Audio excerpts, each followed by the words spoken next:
L'exposition a pour titre Orient Express. Bon, c'est un clin d'œil.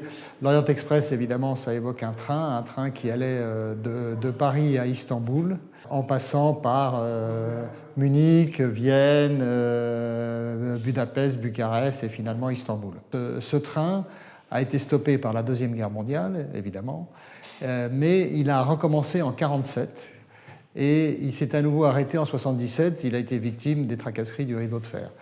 Or, entre 1947 et 1977, il y a eu à Paris une deuxième école de Paris, qui était une école de l'abstraction, qui comprenait énormément de peintres qui venaient justement de ces pays où s'arrêtait l'Orient Express.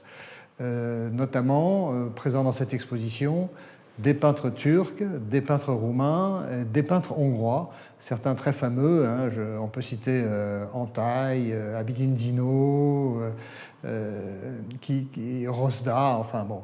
Ils ont été très très nombreux à faire le chemin, alors pas du tout dans le train Orient Express, parce qu'en général les artistes sont fauchés, mais enfin, voilà, on a voulu faire ce clin d'œil de faire correspondre le titre de l'exposition avec les stations où s'arrêtait ce train. Le point commun stylistique entre tous ces peintres, c'est une abstraction. Alors, tantôt une abstraction issue de l'abstraction, tantôt une abstraction issue du surréalisme, notamment les peintres hongrois étaient très engagés dans le surréalisme. On voit ça de tableau en tableau, un croisement général entre l'héritage que ces gens avaient de leur pays et ce triomphe de l'abstraction qui est caractéristique de l'école de Paris avec l'abstraction lyrique, hein, l'abstraction des Soulages, des Schneider, des Poliakov, etc., etc., etc.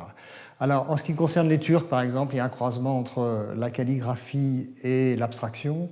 En ce qui concernera les Roumains et les Hongrois, c'est plutôt un croisement entre soit le minimalisme et l'abstraction, soit le surréalisme et l'abstraction.